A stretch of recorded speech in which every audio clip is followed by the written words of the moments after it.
what was happening to Caitlin done to Paige. Now, I don't know if they're trying to get her ready to re-scheme or what, because their season is done. Is they just parking her for the season?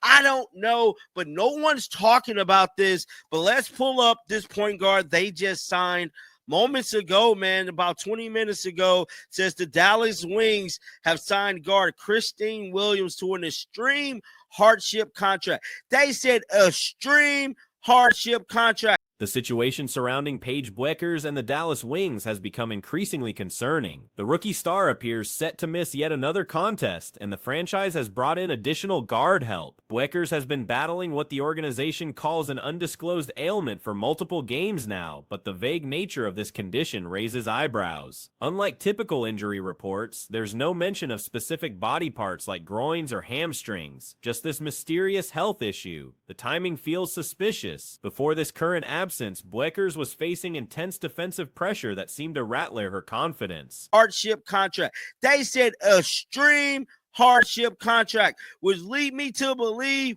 something is definitely wrong with Paige that they're not telling us. It goes on to say, additionally, the Wings have signed forward Amy, I'm not going to say her last name, to a second 7-day hardship contract. Both Williams and Amy will be available for tonight's game against Atlanta. Now, yesterday, right, they put this out. Game status report, Dallas Wings at Atlanta. The pattern mirrors what happened to other high-profile rookies who struggled when opponents adjusted their game plans. Whether Dallas is protecting her from further struggles or genuinely dealing with a medical situation remains unclear, especially since their season has effectively ended. The Wings recently added guard Christine Williams through an extreme hardship contract. The extreme hardship designation suggests something serious is affecting team availability. Additionally, they signed forward Amy to another 7-day hardship deal. Both newcomers became immediately available for the Atlanta matchup, indicating urgent roster needs. Status report, Dallas Wings at Atlanta. Yeah, they got hella players hurt. Paige is out, questionable illness. It's just this whole questionable illness. Lusa is out with a right shoulder. Ty Harris out, left knee. James is out, right ankle. Haley Jones doubtful. Arike Agumawale out, right knee.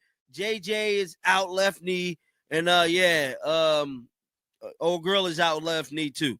So these are all pretty much their whole starting lineup is gone. But what's crazy is that if you look at Thursday's injury report revealed the extent of Dallas's problems. Multiple starters were sidelined. Luka with shoulder troubles, Ty Harris dealing with knee issues, James nursing an ankle problem, and several others battling various knee ailments. Haley Jones was listed as doubtful. The extensive injury list essentially wiped out their primary rotation. What stands out is the specificity of every other player's condition. Shoulders, knees, and ankles are clearly identified across the roster. These are all pretty much their whole starting lineup is gone. But what's crazy is that if you look at everybody else's injury report, you see what's wrong with them.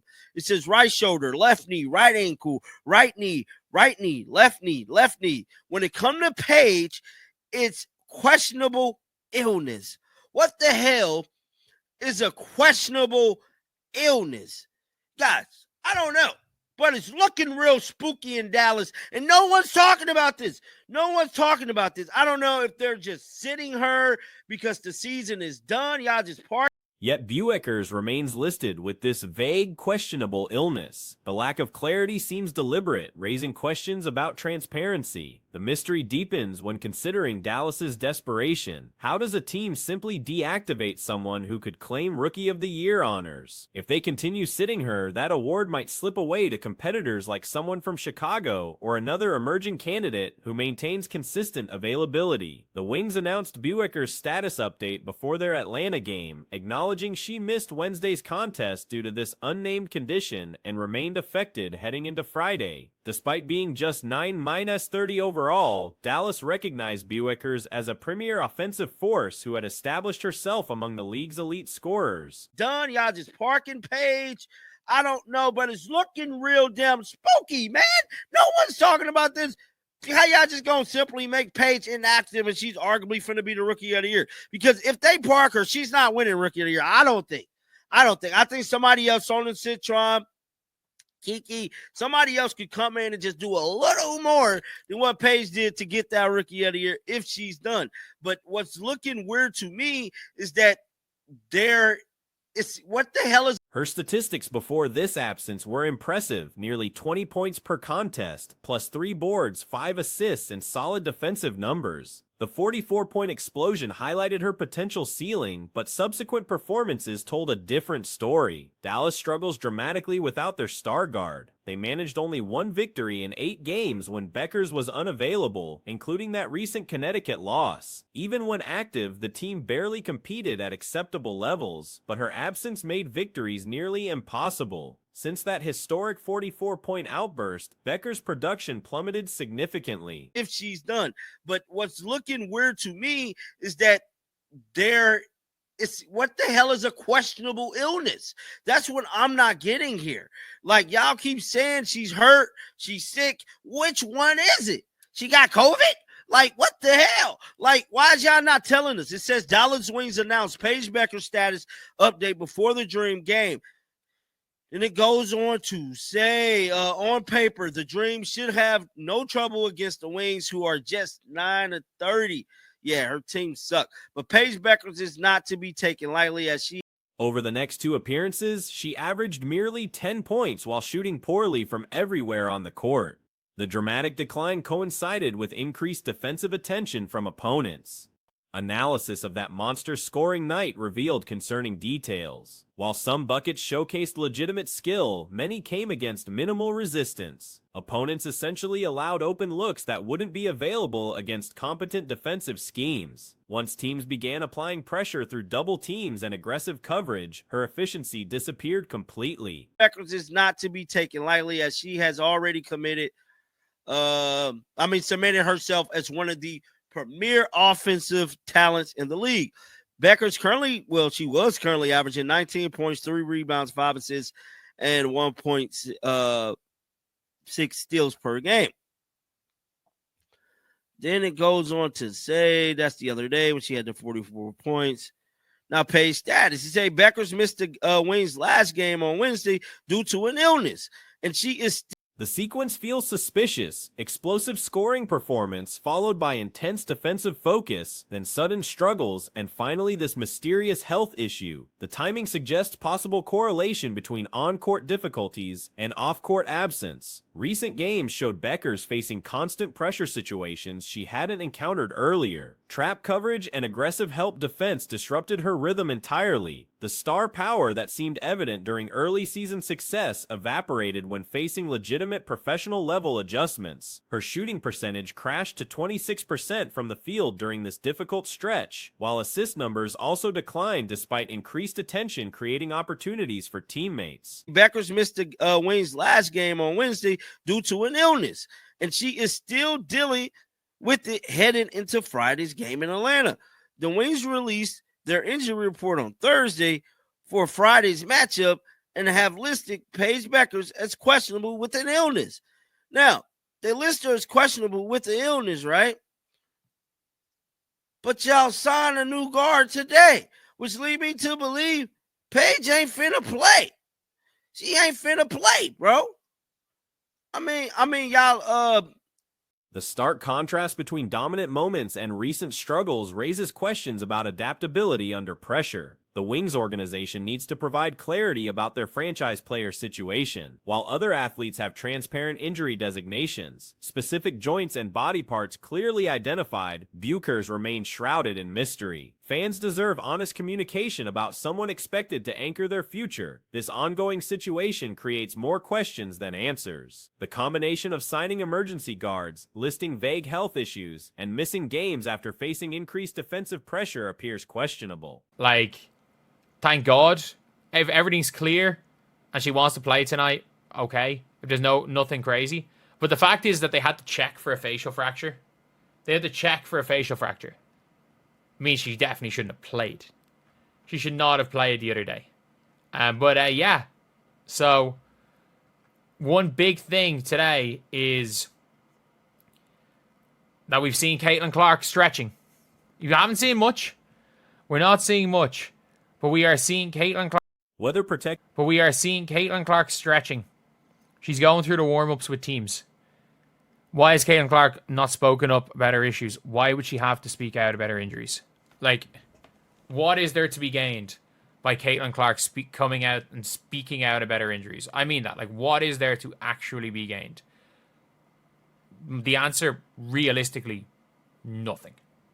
There is realistically nothing to be gained by Caitlin Clark coming out there and speaking out about her injuries.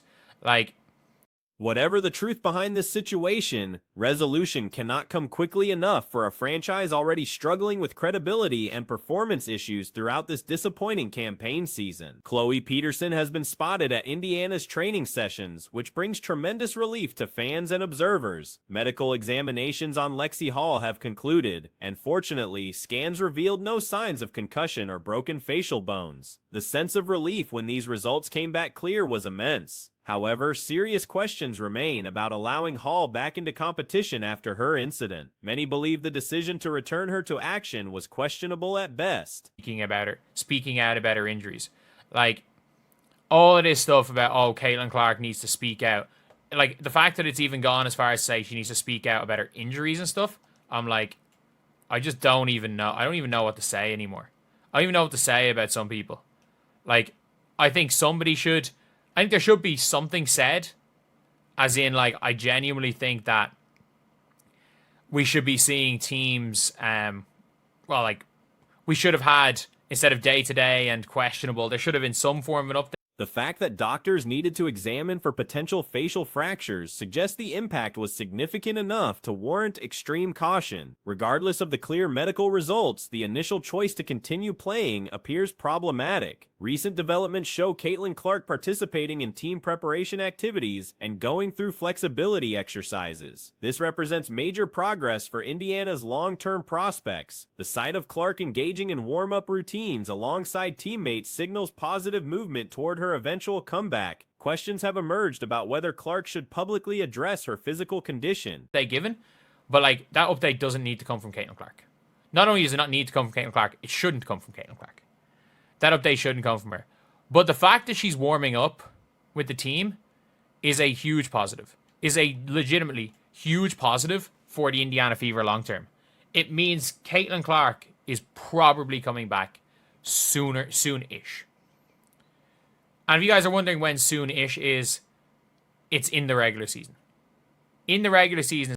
The reality is that having the star player discuss her medical situation publicly offers no real advantages. There's simply no benefit to Clark making statements about her health status. While team officials could provide better communication instead of vague day-to-day updates, the responsibility shouldn't fall on the athlete herself. Clark's participation in team preparation activities indicates a likely return during the current campaign rather than waiting until next year. This timeline seems reasonable given the circumstances and the upcoming extended break period. Clark remains the league's most recognizable figure, someone fans desperately want to see compete. In the regular season. In the regular season is my assumption for when Caitlin Clark's coming back.